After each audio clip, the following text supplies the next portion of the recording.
স্বাগত ডিবিসি সংবাদে। আপনাদের সাথে আছি আমি জান্নাত সাথী। এবার জানাবো খবরের বিস্তারিত।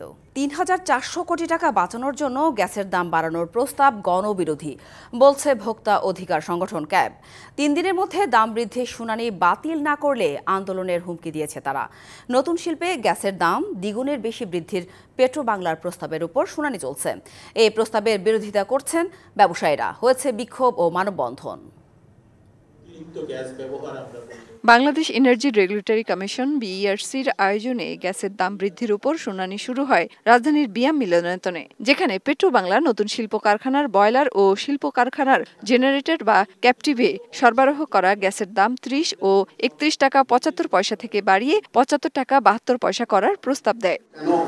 নতুন শিল্প এবং ক্যাপটিভ শ্রেণীতে ৭৫ টাকা শুনানিতে ব্যবসায়ী ও গবেষকরা দাম বৃদ্ধির প্রস্তাবের বিরোধিতা করে বলেন, এই হারে গ্যাসের দাম বাড়লে শিল্পের উৎপাদন ব্যাহত হবে, বাড়বে আমদানি নির্ভরতা। এটা যদি পাশ হয় আমাদের দেশে ব্যবসা বাণিজ্য বন্ধ হয়ে যাবে। সুতরাং প্রস্তাব তো আপনারা করেছেন, এখানে যে প্রস্তাব তো হয়েছে এই কমিশন জুলাই আন্দোলনে পারে না, আপনারা এটা বন্ধ করেন। যে যখন প্রস্তাব উত্থাপিত হবে অন্ততপক্ষে দুইটা জিনিস জানতে চাই আমরা। আপনারা যে সমন্বয় বলেন, বৃদ্ধি বলেন না, এইটার জনগণের মধ্যে তার প্রতিক্রিয়া কি হবে এবং অর্থনীতিতে তার প্রতিক্রিয়া কি হবে। ভোক্তাদের অধিকার নিয়ে কাজ করা সংগঠন ক্যাব বলছে ৩,৪০০ কোটি টাকা বাঁচানোর জন্য গ্যাসের দাম বাড়ানোর প্রস্তাব গণবিরোধী। পেট্রোবাংলা যেসব কথাগুলো বলেছে এই পরিবর্তিত পরিস্থিতি, আগে হলে তাদের প্রতি করুণা হতো, এই পরিবর্তিত পরিস্থিতিতে মনে হয় তাদের চরিত্র নষ্ট হয়ে গেছে। শুধুমাত্র বিআরসির হিসেবে যে 15% ভ্যাট যে আমদানি পর্যায়ে নেওয়া হচ্ছে তাতেই ৩,৫০০ কোটি টাকা আমাদের কাছ থেকে বেশি নিয়ে যাওয়া হচ্ছে। ওটা যদি বাদ দেওয়া হয় তাহলে পেট্রোবাংলার এই প্রস্তাব আনা লাগে না। শুনানি চলার সময় বাইরে চলে বিক্ষোভ ও মানববন্ধন। এতে অংশ নেন ক্যাবসহ বিভিন্ন ভোক্তা প্রতিনিধি। গ্যাসের মূল্যবৃদ্ধি শুনানি স্থগিতের দাবি তাদের। মেহের মনি, ডিবিসি নিউজ, ঢাকা। এ নিয়ে বিস্তারিত জানাতে আমাদের সাথে সরাসরি যুক্ত হয়েছেন সহকর্মী ইউসুফ রানা। কথা বলবো তার সাথে। ইউসুফ, গ্যাসের দাম বৃদ্ধির প্রস্তাবের উপর গণশুনানি নিয়ে কি তথ্য আছে আপনার কাছে জানাবেন।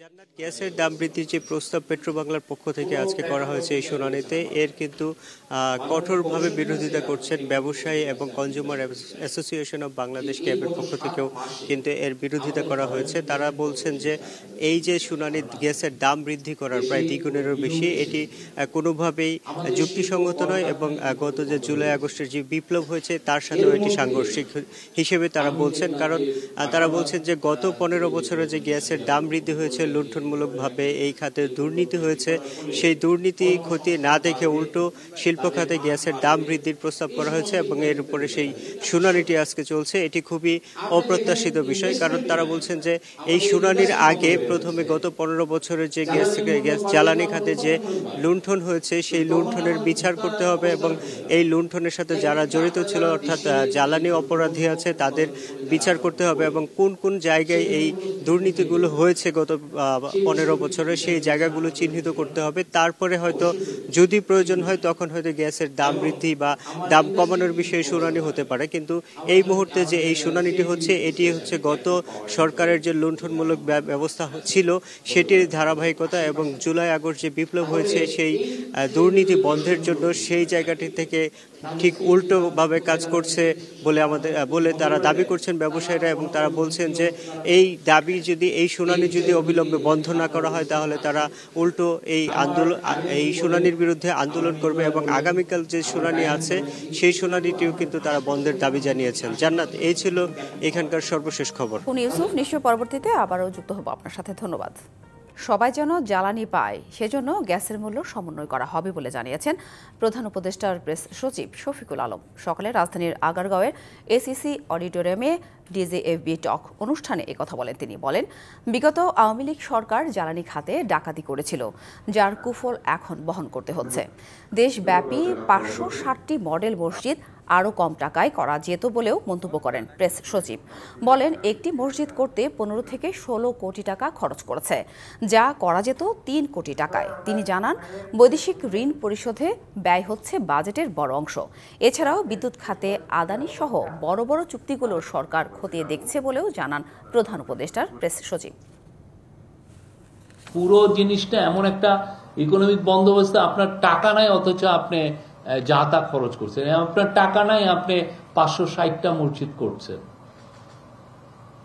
সরকারের মসজিদ করার তো দরকার নাই, মসজিদ কমিটি করেন হচ্ছে ইয়েরা কি যেন পাড়ার লোকরা, ওরা দেখেন ওরা এফিসিয়েন্টলি একটা মসজিদ, এই যে মসজিদ ওরা করেছিলেন সেটা একটা পাড়ার কমিটি 3 কোটি টাকায় করতে পারতেন।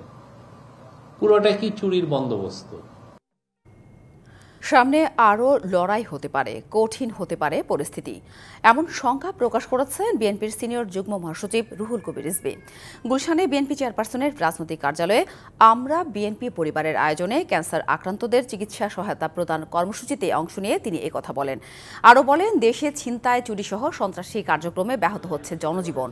রিজভী বিস্ময় প্রকাশ করে বলেন, এখনও নারী ধর্ষণ হয়, তার 3 দিন পর মামলা নেয়, পরে আবার বলে ধর্ষণ হয়নি। এসবের মানে নারীকে হেয় করা। তিনি পরিস্থিতি নিয়ন্ত্রণে স্বরাষ্ট্র উপদেষ্টাকে কঠোর ব্যবস্থা নেওয়ার আহ্বান জানান। অপরাধ দমনে জনগণকে সচেতন করার তাগিদ দিয়েছেন স্বরাষ্ট্র উপদেষ্টা লেফটেন্যান্ট জেনারেল অবসরপ্রাপ্ত জাহাঙ্গীর আলম চৌধুরী। তিনি বলেছেন, অপরাধ সংঘটিত হওয়ার সঙ্গে সঙ্গে ব্যবস্থা নিচ্ছে আইনশৃঙ্খলা রক্ষাকারী বাহিনী। সকালে সাভারের রাজা লাক এলাকায় হর্টিকালচার সেন্টারে কৃষকের মিনি কোল্ড স্টোরেজ ও খামারি অ্যাপসের উদ্বোধন অনুষ্ঠানে একথা বলেন তিনি। উপদেষ্টা বলেন, যেহেতু রাতে অপরাধীরা বেশি তৎপর থাকে, তাই সে সময়ে বিশেষ নজরদারি রাখা হচ্ছে। আর আইনশৃঙ্খলা বাহিনী সঠিকভাবে দায়িত্ব পালন করছে কিনা তাও দেখা হচ্ছে।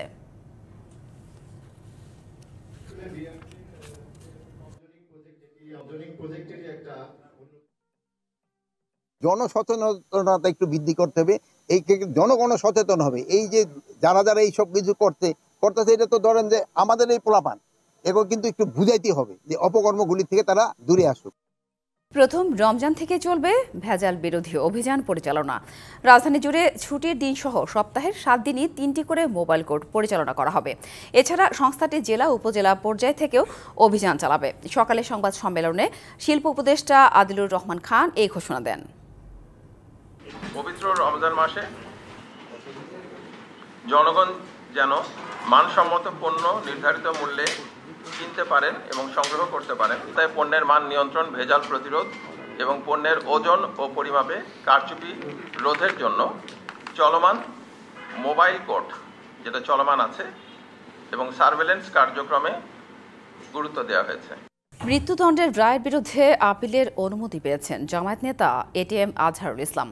22 এপ্রিল শুনানির দিন ঠিক করেছে আদালত। 71-এর মানবতা বিরোধী অপরাধের মামলায় রিভিউ থেকে আবার আপিল শুনানির এটি প্রথম ঘটনা। বুধবার প্রধান বিচারপতি সৈয়দ রেফাত আহমেদের নেতৃত্বে 5 বিচারপতির আপিল বেঞ্চ এই আদেশ দেয়। মঙ্গলবার আজহারুল ইসলামের মৃত্যুদণ্ডের রায়ের বিরুদ্ধে রিভিউ আবেদনের প্রথম শুনানি শেষ হয়। মানবতা বিরোধী অপরাধের মামলায় 2012 সালে গ্রেপ্তার হবার সময় জামায়াত ইসলামের ভারপ্রাপ্ত সেক্রেটারি জেনারেল ছিলেন আজহার। 2014 সালে মৃত্যুদণ্ডাদেশ দেয় আন্তর্জাতিক অপরাধ ট্রাইব্যুনাল।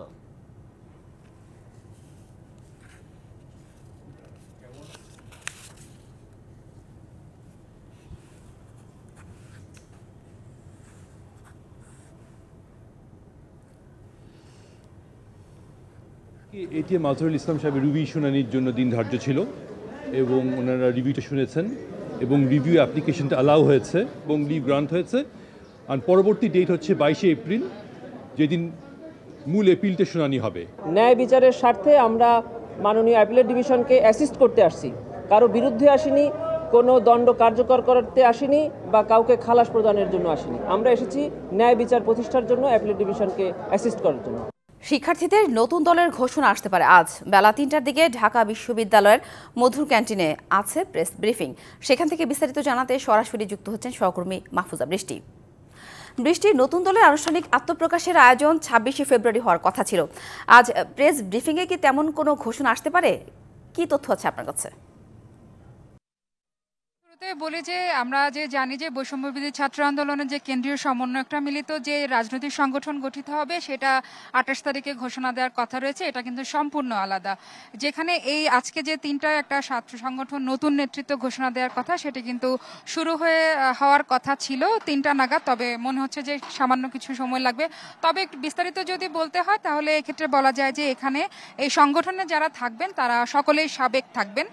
বর্তমানের সংখ্যা কতটুকু থাকবে এখন এখনো পর্যন্ত বিস্তারিত জানা যায়নি। তবে আমরা যেটা জানতে পেরেছি যে সাবেক যারা মূলত গত 14-15 বছরে আওয়ামী লীগও যারা করেছে, যারা ছাত্র রাজনীতি করেছে, আওয়ামী লীগের ছাত্র রাজনীতি যারা করেছে, যাদেরকে জোরপূর্বক বিভিন্নভাবে বিভিন্ন সময়ে বাধা দেওয়া হয়েছে, সঠিক নেতৃত্বে কাজ করতে দেয়নি, ছাত্র রাজনীতি করতে দেয়নি, তারাও কিন্তু চাইলে এই সংগঠনে যোগ দিতে পারবেন। সেই সাথে ছাত্র শিবির যারা আছেন তাদেরও মধ্যে যদি কেউ চায় তাহলে তারাও কিন্তু এখানে যোগ দিয়ে নতুনভাবে দেশকে রাষ্ট্র গঠনে তারা অংশগ্রহণ করতে পারেন।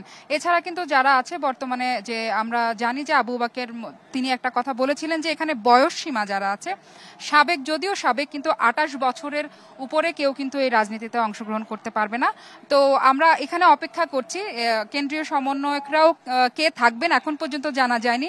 তারা যখন উপস্থিত হবেন তখন আমরা বুঝতে পারবো আসলে কেন্দ্রীয় সমন্বয়করা কারা কারা আছে, এবং তাদের নাম এখনো বিস্তারিত কিন্তু নির্ধারণ হয়নি। নাম নিয়ে এখনো হয়তো বা কিছুটা সন্দিহান রয়েছে, সেটা 3টা নাগাদ পরিষ্কার হব। সাথী মধুর ক্যান্টিন থেকে নতুন ছাত্র সংগঠন নিয়ে এই ছিল আমার কাছে। নিশ্চয়ই শুরু হলো, আবারও আপনার সঙ্গে যুক্ত হব। ধন্যবাদ। অনির্দিষ্টকালের জন্য বন্ধ ঘোষণার পর সকাল থেকে হল ছাড়তে শুরু করেছে খুলনা প্রকৌশল ও প্রযুক্তি বিশ্ববিদ্যালয় কুয়েটের শিক্ষার্থীরা। তবে আন্দোলনরত শিক্ষার্থীদের একটি অংশ এখনও হলে অবস্থান করছেন। এর আগে মঙ্গলবার বিশ্ববিদ্যালয় প্রশাসন অনির্দিষ্টকালের জন্য বিশ্ববিদ্যালয়ের সকল একাডেমিক কার্যক্রম বন্ধের ঘোষণা দেয়। এমন সিদ্ধান্তের প্রতিবাদ রাতে ক্যাম্পাসে শিক্ষার্থীরা বিক্ষোভ করে। উপাচার্য ডক্টর মোহাম্মদ মাসুদের বাসভবনে ফের তালা দিতে গিয়ে শিক্ষকদের প্রতিবাদের মুখে ফিরে যায় শিক্ষার্থীরা। 18 ফেব্রুয়ারি ছাত্র রাজনীতি বন্ধ ইস্যুতে কুয়েটে ছাত্রদল ও বৈষম্য বিরোধী ছাত্রদের মধ্যে দফায় দফায় সংঘর্ষ বাধে। এরপর থেকে উত্তপ্ত হয়ে ওঠে ক্যাম্পাসের পরিস্থিতি।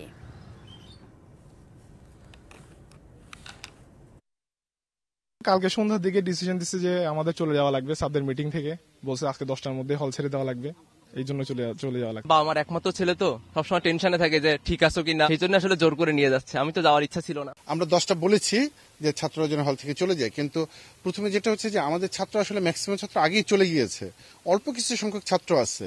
তারপর যেহেতু অল্প কিছু সংখ্যক ছাত্র আছে, এদের সিকিউরিটিটা দেখার জন্যই আমরা হল ভ্যাকেন্ট করেছি, অন্য কোনো ইস্যু না। মামলা প্রত্যাহারের দাবিতে ব্রাহ্মণবাড়িয়ার কুমিল্লা সিলেট মহাসড়ক থেকে 3.25 ঘণ্টা পর অবরোধ তুলে নিয়েছেন আলেম উলামারা। প্রশাসনের আশ্বাসে বুধবার দুপুর 1:45টার দিকে অবরোধ তুলে নিলে যান চলাচল স্বাভাবিক হয়।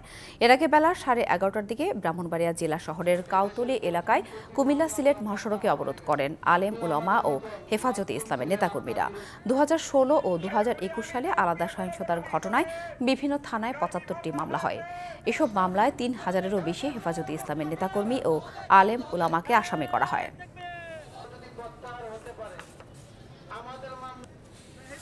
জাতিসংঘ মহাসচিব অ্যান্টোনিও গুতেরেস 4 দিনের সফরে আগামী 13 মার্চ ঢাকায় আসছেন। স্থানীয় সময় বুধবার জাতিসংঘে বাংলাদেশের স্থায়ী মিশন এক সংবাদ বিজ্ঞপ্তিতে এ তথ্য জানিয়েছে। বিজ্ঞপ্তিতে জানানো হয়, জাতিসংঘ মহাসচিবের দপ্তর আগামী 13 থেকে 16 মার্চ মহাসচিব অ্যান্টোনিও গুতেরেসের আনুষ্ঠানিক বাংলাদেশ সফরের বিষয়টি নিশ্চিত করেছে। বাংলাদেশের অন্তর্বর্তী সরকারের প্রধান উপদেষ্টা ডক্টর মোহাম্মদ ইউনূসের আমন্ত্রণের পরিপ্রেক্ষিতে জাতিসংঘ মহাসচিব এই সফরে আসছেন। এই সফর সম্পর্কে প্রধান উপদেষ্টার রোহিঙ্গা ও অগ্রাধিকার ইস্যু বিষয়ক বিশেষ দূত ডক্টর খলিলুর রহমান গত 7 ফেব্রুয়ারি নিউ ইয়র্কে জাতিসংঘ মহাসচিবের সঙ্গে সাক্ষাৎ করে ডক্টর মোহাম্মদ ইউনূসের পাঠানো আমন্ত্রণপত্র হস্তান্তর করেন।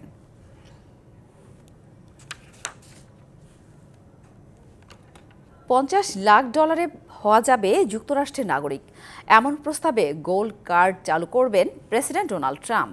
2 সপ্তাহের মধ্যে গোল্ড কার্ড চালুর নতুন প্রক্রিয়া শুরু হবে। 10 লাখ কার্ড বিক্রি হবে দৃঢ়ভাবে প্রত্যাশা করছেন ট্রাম্প। একই সাথে অনিবন্ধিত অবৈধ অভিবাসীদের জরিমানা ও কারাদণ্ডের প্রস্তাবও দিয়েছেন তিনি। অবৈধ অভিবাসনের বিরুদ্ধে যুদ্ধে নেমেছেন যুক্তরাষ্ট্রের প্রেসিডেন্ট ডোনাল্ড ট্রাম্প। মেক্সিকো সীমান্ত দিয়ে অনুপ্রবেশ ঠেকাতে জাতীয় জরুরি অবস্থা ঘোষণা করেন তিনি। এমন কঠোর অবস্থানের মধ্যেই বিশ্ববাসীর জন্য নতুন বার্তা দিয়েছেন ট্রাম্প। $50 লাখ খরচ করেই পাওয়া যাবে মার্কিন নাগরিকত্ব। বিদেশি বিনিয়োগকারীদের জন্য EB-5 ভিসার পরিবর্তে $50 লাখ একটি গোল্ড কার্ড চালুর প্রস্তাব করেছেন তিনি। গোল্ড কার্ড দিয়ে যুক্তরাষ্ট্রের নাগরিকত্ব পাওয়া যাবে। নতুন নীতি বাস্তবায়ন হলে 10 লাখ কার্ড বিক্রি হবে। এই কার্ডের মাধ্যমে যুক্তরাষ্ট্রের ধনীদের নাগরিকত্বের পথ খুলে যাবে। কবে থেকে গোল্ড কার্ড চালু হবে সাংবাদিকদের এমন প্রশ্নে ট্রাম্প জানান, আগামী 2 সপ্তাহের মধ্যেই নতুন প্রক্রিয়া চালু হয়ে যাবে। এর জন্য মার্কিন কংগ্রেসের অনুমোদনের প্রয়োজন রয়েছে বলেও মনে করেন না ট্রাম্প। এদিকে অবৈধ অভিবাসীদের জরিমানা ও কারাদণ্ডের প্রস্তাব দেওয়া হয়েছে। বিষয়টি নিশ্চিত করেছে যুক্তরাষ্ট্রের হোমল্যান্ড সিকিউরিটি বিভাগ। মৌসুমী শান্তা, ডিবিসি নিউজ ডেস্ক। প্রাকৃতিক সম্পদ ও পুনর্গঠনের বিষয়ে একটি খসড়া চুক্তিতে সম্মত হয়েছে যুক্তরাষ্ট্র ও ইউক্রেন। এদিকে মার্কিন প্রেসিডেন্ট ডোনাল্ড ট্রাম্প রাশিয়ার সাথে যুদ্ধ দ্রুত শেষ করতে চাইছেন বলে বিবিসিকে জানিয়েছেন ইউক্রেনের এক কর্মকর্তা। যুদ্ধ বিধ্বস্ত দেশ ইউক্রেনে লিথিয়াম, টাইটেনিয়াম সহ বিপুল খনিজ সম্পদ রয়েছে। এই সম্পদে যুক্তরাষ্ট্রের প্রবেশাধিকার প্রস্তাবে রাজি ইউক্রেনের প্রেসিডেন্ট ভলোদিমির জেলেনস্কি। এদিকে মার্কিন প্রেসিডেন্ট ডোনাল্ড ট্রাম্প বলেছেন, শুক্রবার যুক্তরাষ্ট্রের সঙ্গে বড় ধরনের খনিজ চুক্তি করতে ওয়াশিংটন সফরে আসছে ইউক্রেনের প্রেসিডেন্ট ভলোদিমির জেলেনস্কি। ট্রাম্প বলেন, এর ফলে আমরা ইউক্রেনের ভবিষ্যতের নিরাপত্তায় নজর থাকবে যুক্তরাষ্ট্রের। ইউক্রেনের প্রধানমন্ত্রী ওলফা স্টাফানিশিনা সামাজিক যোগাযোগ মাধ্যম এক্সে বলেছেন, এ চুক্তি নিয়ে এ পর্যন্ত সব আলাপ আলোচনা গঠনমূলক হয়েছে, চূড়ান্ত হয়েছে কাগজপত্র। কিয়েভের হিসেব অনুযায়ী বিশ্বের গুরুত্বপূর্ণ কাঁচামালের 5% রয়েছে ইউক্রেনে। এর মধ্যে রয়েছে প্রায় 1,90,00,000 টন গ্রাফাইটের সুনির্দিষ্ট মজুত, যা খনিজ সরবরাহে ইউক্রেনকে বিশ্বের শীর্ষ 5 দেশের একটিতে পরিণত করেছে। গ্রাফাইট বৈদ্যুতিক গাড়ি তৈরিতে ব্যবহৃত হয়। চুক্তির আগের খসড়ায় ট্রাম্প প্রশাসন দাবি করেছিল, বিরল ও অন্যান্য খনিজ সম্পদের জন্য $500 বিলিয়ন পাবে ইউক্রেন। কিয়েভকে আগে যে সহায়তা দেওয়া হয়েছে তার হিসেব রয়েছে এই ডলারে। তবে জেলেনস্কি এই শর্ত প্রত্যাখ্যান করেছিলেন। 3 বছর আগে পূর্ণমাত্রার আগ্রাসনে ইউক্রেনের কাছ থেকে কিছু খনিজ সম্পদ রাশিয়া দখল করে নেয়। Nahida Rinthi, DBC news desk. Champions ট্রফিতে নিয়ম রক্ষার ম্যাচে কাল পাকিস্তানের বিপক্ষে মাঠে নামবে বাংলাদেশ, যেখানে জয় দিয়ে আসর শেষ করতে চাইবে দু দলই। ভারত এবং নিউজিল্যান্ডের কাছে হেরে চ্যাম্পিয়ন্স ট্রফির সেমিফাইনাল স্বপ্ন শেষ হয়ে গেছে বাংলাদেশের। একইভাবে পাকিস্তানও হেরেছে ভারত ও নিউজিল্যান্ডের বিপক্ষে। সেমিফাইনাল স্বপ্ন শেষ স্বাগতিকদেরও। তাই তো গ্রুপ পর্বে দু দলের এই লড়াই খুব একটা গুরুত্ব বহন করে না। তবে নিজেদের মাটিতে আয়োজিত চ্যাম্পিয়ন্স ট্রফিতে পাকিস্তান নিশ্চয়ই সমর্থকদের মুখে হাসি ফোটাতে চাইবে, আর বাংলাদেশও চাইবে জয় দিয়ে দেশে ফিরতে। তবে নিজেদের মাঠে শক্তিমত্তায় এগিয়ে থাকবে স্বাগতিকরা। অবশ্য এই মাঠেই পাকিস্তানকে হারানোর ইতিহাস আছে বাংলাদেশের। এ বিষয়ে বিস্তারিত জানাতে পাকিস্তানের চ্যাম্পিয়ন্স ট্রফি কাভার করছেন আমাদের সহকর্মী শাহান পাপন। জানাবেন এই বিষয়ে বিস্তারিত। পাপন, বাংলাদেশ ম্যাচকে সামনে রেখে অনুশীলন করছে পাকিস্তান। শেষ ম্যাচ ঘিরে স্বাগতিকদের কতটা সিরিয়াস মনে হচ্ছে? করার কথা, তবে এখনো তারা অনুশীলন শুরু করেনি। আমি ভেতরে গিয়ে যেটা দেখে এসেছি স্টেডিয়ামে, এখন সবেমাত্র সেন্ট্রাল উইকেটে নেট লাগানো হচ্ছে, অর্থাৎ কিছুক্ষণের মধ্যে হয়তো তারা অনুশীলনে নেমে পড়বে। তার আগে একটা প্রেস কনফারেন্স করার কথা রয়েছে, সেখানে মোহাম্মদ রিজন অথবা তাদের কোচ যে কেউ একজন আসতে পারেন মিডিয়ার সাথে কথা বলার জন্য। আর বাংলাদেশ পাকিস্তান ম্যাচের কথা যদি বলি, তাহলে এই ম্যাচটা আসলে দুজনের জন্যই নিয়ম রক্ষার ম্যাচ, তবে প্রেস্টিজিয়াস ইস্যুও বটে। পাকিস্তানের জন্য যেমন প্রেস্টিজিয়াস ইস্যু, তাদের মাটিতে চ্যাম্পিয়ন্স ট্রফি হচ্ছে, অর্থাৎ তারা হোস্ট, সেখানে তারা এখনো পর্যন্ত একটা ম্যাচ জিততে পারেনি। শেষ ম্যাচটা জিতে তারা অন্তত তাদের দর্শককে সান্ত্বনা দিতে চায়। পক্ষান্তরে বাংলাদেশ দল যখন চ্যাম্পিয়ন্স ট্রফি খেলতে আসে, তখন কিন্তু অধিনায়ক নাসির হোসেন শান্ত জানিয়েছিলেন যে তারা আসলে চ্যাম্পিয়ন হওয়ার জন্য চ্যাম্পিয়ন্স ট্রফি খেলতে যাচ্ছেন। এবং সেখানে আমরা যেটা দেখতে পেলাম যে প্রথম ম্যাচ হারের পর দ্বিতীয় ম্যাচেও তারা আসলে ঘুরে দাঁড়াতে পারেনি, তৃতীয় ম্যাচটা শেষ ভরসা। সেখানে যদি একটা জয় নিয়ে তারা ঘরে যেতে পারে, সেটা আসলে তাদের জন্য হয়তো কিছুটা শান্তটা হলেও হতে পারে। তবে সামাজিক যোগাযোগ মাধ্যমে আমরা দর্শকদের যে ক্রিয়া প্রতিক্রিয়া আমরা এ পর্যন্ত দেখতে পেয়েছি, তারা আসলে এখনো পর্যন্ত মানে খুশি হতে পারেনি। এবং শেষ ম্যাচটা জিতলেও যে খুব একটা খুশি হবে বাংলাদেশের ক্রিকেট প্রেমীরা, সেটাও কিন্তু আসলে ওইভাবে বলা যায় না। কেননা যেখানে ক্যাপ্টেন বলে আসলেন তারা চ্যাম্পিয়ন হবার জন্য যাচ্ছেন, সেখানে তারা আসলে একটা ম্যাচ জিতে মানে সম্মান রক্ষা করে দেশে ফিরতে চাইছেন। এইটা আসলে দর্শকরাও খুব একটা ভালোভাবে নিতে পারছেন না। যদিও এর মধ্যে আমরা জানতে পেরেছি যে আসলে দলে বেশ কিছু রদবদল হতে পারে শেষ ম্যাচকে ঘিরে, এবং সেই বদলের হাওয়ায় মুশফিকুর রহিমকেও আসলে ছেড়ে ফেলা হতে পারে মানে আসছে ম্যাচে, সেখানে তাকে নাও দেখা যেতে পারে। কারণ মুশফিকুর রহিম আসলে তার অভিজ্ঞতা অনুযায়ী এখনো পর্যন্ত চ্যাম্পিয়ন্স ট্রফিতে কোনো কিছুই শো করতে পারেননি। আর আরো একটা শঙ্কা রয়েছে বাংলাদেশ পাকিস্তান ম্যাচকে ঘিরে 64% বৃষ্টির সম্ভাবনা কিন্তু রয়েছে, অর্থাৎ যেখানে খেলাটা হচ্ছে সেই রাওয়ালপিন্ডিতে আসলে 64% বৃষ্টিপাতের সম্ভাবনা রয়েছে আগামীকালকে, যখন বাংলাদেশ পাকিস্তান ম্যাচটা মাঠে গড়াবে ঠিক সেই সময়, অর্থাৎ স্থানীয় সময় 2টায়। এখন দেখার বিষয়, আকাশ কিন্তু এখনো মেঘাচ্ছন্ন। আমরা সকাল থেকে যেটা দেখতে পেয়েছি যে সূর্য মানে এই আছে এই নেই এরকম একটা অবস্থা, এবং আকাশ জুড়ে মেঘের কিন্তু ঘন ঘটা। এর বাইরে যেটা বলতে পারি যে এই ম্যাচকে ঘিরে রাওয়ালপিন্ডির উইকেট কেমন, সেখানে একটা অ্যাডভান্টেজ আছে বাংলাদেশে। এখানে কিন্তু 2টা টেস্ট ম্যাচ জিতেছিল, যদিও সেই টেস্ট ম্যাচ এবং আজকের ওয়ানডে দল এবং এর মধ্যে কিন্তু অনেকটাই তফাৎ।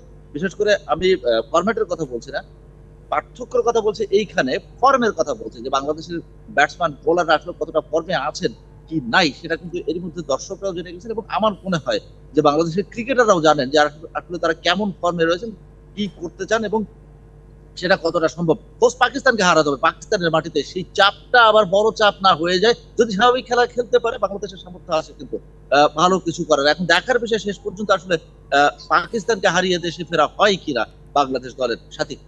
ধন্যবাদ পাপন। ইংল্যান্ডের বিপক্ষে টস জিতে ব্যাটিংয়ের সিদ্ধান্ত নিয়েছে আফগানিস্তান।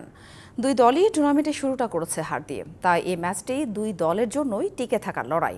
পরিসংখ্যান বলছে ইংলিশদের বিপক্ষে এখন পর্যন্ত 3 ম্যাচে মুখোমুখি হয়েছে এশিয়ার দলটি, যেখানে 2 ম্যাচ জিতে এগিয়ে আছে বাটলারের দল। আফগানদের জয় একটিতে, সেটিও গত ওয়ানডে বিশ্বকাপে। শক্তিমত্তার বিচারে আফগানদের চেয়ে বেশ এগিয়ে England. Salt, Buttler, Root, Brook যে কোনো সময় পাল্টে দিতে পারে ম্যাচের সমীকরণ। তবে টিকে থাকার লড়াইয়ে বড় দল হিসেবে এই ম্যাচে চাপে থাকতে হতে পারে ইংল্যান্ডকেই।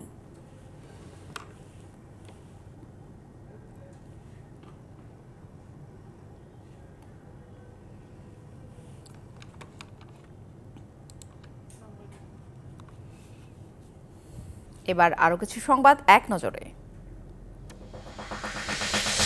কক্সবাজারে প্রান্তিক চাষিদের উৎপাদিত লবণের ন্যায্য মূল্য নিশ্চিতের দাবিতে কক্সবাজার চট্টগ্রাম মহাসড়কে অবস্থান ও বিক্ষোভ কর্মসূচি পালন করেছে লবণ চাষি ও ব্যবসায়ী সংগ্রাম পরিষদ।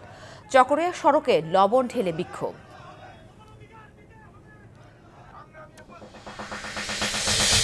বীরশ্রেষ্ঠ লেন্স নায়ক নূর মোহাম্মদ শেখের 89তম জন্মবার্ষিকী আজ সকালে নড়াইল সদর উপজেলার চণ্ডীবরপুরে শহীদদের স্মৃতিস্তম্ভে ফুল দিয়ে শ্রদ্ধা জানান সর্বস্তরের মানুষ।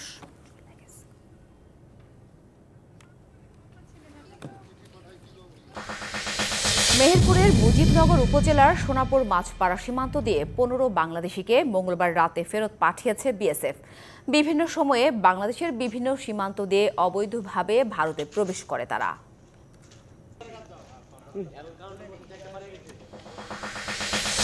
এথনিক কমিউনিটি ডেভেলপমেন্ট অর্গানাইজেশন একডোর আয়োজনে সিলেটে নারী চা শ্রমিকদের অধিকার বিষয়ক সচেতনতামূলক কর্মশালা অনুষ্ঠিত হয়েছে। সকালে কর্মশালায় বিভিন্ন এনজিও সংস্থার প্রতিনিধি, আইনজীবী ও গণমাধ্যম কর্মীরা অংশ নেন।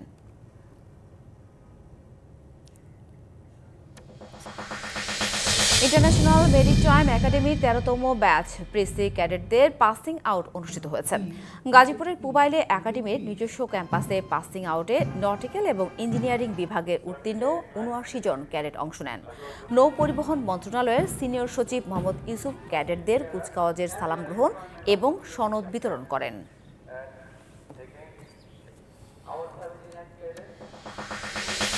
ডিবিসি সংবাদে এই ছিল এখনকার মতো। ডিবিসি নিউজের সংবাদগুলো পড়তে ভিজিট করুন dbcnews.tv আর ভিজিট করুন ডিবিসি নিউজের ফেসবুক পেজ এবং ইউটিউব চ্যানেল। ডিবিসির সঙ্গেই থাকুন।